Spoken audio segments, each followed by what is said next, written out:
Selamat pagi adik-adik. Shalom. Puji Tuhan kita berjumpa lagi ya dalam Saat Teduh Online hari ini.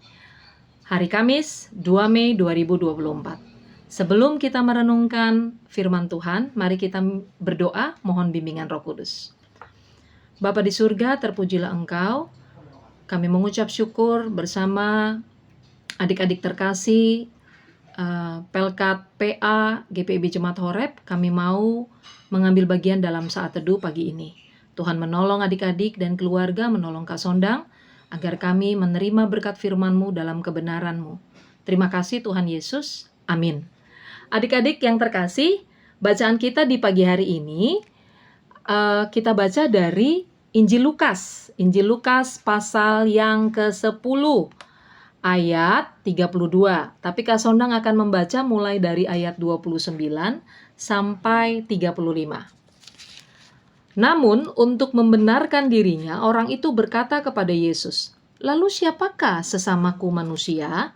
Jawab Yesus, "Ada seorang yang turun dari Yerusalem ke Yeriko. Ia jatuh ke tangan penyamun-penyamun yang bukan saja merampoknya habis-habisan, tetapi juga memukulnya, lalu pergi meninggalkannya setengah mati. Kebetulan ada seorang imam turun melalui jalan itu. Ia melihat orang itu, tetapi ia melewatinya dari seberang jalan.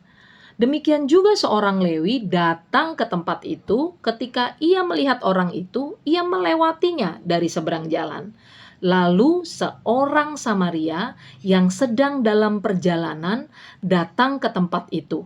Ketika ia melihat orang itu, tergeraklah hatinya oleh belas kasihan. Ia mendekati dia lalu membalut luka-lukanya. Sesudah ia menyiraminya dengan minyak dan anggur, ia menaikkan orang itu ke atas keledai tunggangannya sendiri, lalu membawanya ke penginapan dan merawatnya. Keesokan harinya ia mengeluarkan 2 dinar dan memberikannya kepada pemilik penginapan itu. Katanya, "Rawatlah dia, dan jika kau belanjakan lebih dari ini, aku akan menggantinya waktu aku kembali." Adik-adik, firman Tuhan pagi hari ini diberi judul dalam buku Saat Teduh PA, tapi dalam hatinya sama semuanya. Adik-adik tahu enggak, perjalanan antara kota Yerusalem dan kota Yeriko itu 28 km. Dan perjalanan Yerusalem-Yeriko ini terkenal berbahaya bagi para pelancongnya. Kenapa? Karena hingga abad ke-19 Masehi, jalan tersebut tuh berkelok-kelok, banyak batu-batu dan dipenuhi gua. Dan sering banyak bandit atau penyamun-penyamun seperti tadi kata Alkitab yang bersembunyi lalu tiba-tiba menyerang para pejalan atau pengguna jalan, sehingga normal saja tadi kedua pemimpin agama Yahudi tidak berhenti untuk membantu orang yang terluka tersebut. Bukan hanya karena berbahaya dan mereka juga takut, tetapi menurut hukum Yahudi, saat menyentuh orang yang mati atau sekarat tadi, mereka akan menjadi najis. Dan kalau itu dilakukan atau mereka buat, mereka akan tidak bisa menjalankan tugas pelayanan mereka di bait Allah atau bait suci. Namun berbeda dengan orang Samaria yang pada zaman dahulu diperlakukan sebagai kaum yang disisihkan oleh bangsa Israel, yang dibenci dan dimusuhi karena mereka itu, menurut Israel, mereka itu orang Samaria udah campur-campur, kawin campur dengan bangsa non-Israel. Tapi walaupun begitu, mereka tetap memberikan bantuannya kepada orang atau kepada korban yang dirampok tadi. Tanpa memandang siapa ya dia, lalu dia orang mana ya, tidak. Orang Samaria itu dengan mulia hatinya memberikan bantuan kepada orang yang dirampok ini. Dari cerita ini adik-adik, Yesus mengajarkan kepada Kak Sondang dan adik-adik tentunya bahwa ketika kita berbuat baik, kita tidak pandang bulu. Siapa orang itu, dari mana dia, bagaimana keluarganya, enggak seperti itu. Kenapa? Karena Tuhan Yesus juga tidak melihat muka, tapi yang Tuhan Yesus itu lihat hatinya. Dan buat Tuhan Yesus sama semuanya. Dan ketika kita hidup, kita nggak hidup sendiri. Kita hidup bersama dengan orang-orang lain.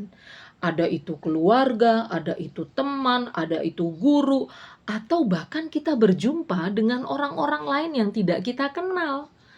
Di jalan, di manapun, bahkan di gereja kadang kita, siapa ya orang itu, kita nggak tahu. Kita baru lihat. Tetapi mungkin saja mereka juga tidak disukai. Tapi mereka bisa dipakai Tuhan untuk membantu kita. Karena itu kita harus juga mau dipakai Tuhan untuk membantu sesama kita yang membutuhkan. Ada temannya yang mungkin di sekolah ketinggalan pulpennya, kita punya pulpen lebih, kita kasih pinjam, kita kasih bantuan. Atau hal-hal yang lain, ketika sakit, kita datang kunjungi, melihat, bahkan kita doakan mereka. Atau juga kita bantu mama dan papa di rumah. Itu harus kita lakukan. Karena Tuhan Yesus lebih dulu nih berbuat baik sama kita, sama adik-adik dan kasondang. Jadi kita harus melakukan hal yang sama kepada mereka. Karena itu, apa yang kita lakukan karena yang Tuhan ajarkan, karena Tuhan Yesus melihat hati adik-adik. Dan buat Tuhan Yesus, adik-adik sama semuanya. Berbuat baik dari Tuhan harus dilakukan juga berbuat baik kepada sesama. Tuhan Yesus menolong adik-adik dan memberkati. Amin. Mari kita berdoa. Tuhan Yesus, terima kasih. Saat teduh pagi ini, boleh adik-adik dan kasondang jalani. Biarlah kami merenungkannya dan berbuat kasih. Karena kami punya kebaikan dan kasih dari Tuhan. Kami berikan kepada sesama kami, teman-teman kami, keluarga kami, gereja kami, untuk membantu dan memberikan dengan hati yang tulus, dengan kasih, seperti yang Tuhan lakukan buat kami. Terima kasih, Tuhan jaga dan pelihara kami dimanapun adik-adik berada, berkati dan lakukan yang terbaik buat adik-adik. Terima kasih Tuhan, inilah doa syukur kami, terpujilah namamu, amin. Terima kasih adik-adik untuk saat teduh kita, sampai jumpa di saat teduh berikutnya. Tuhan Yesus memberkati adik-adik. Dah, shalom.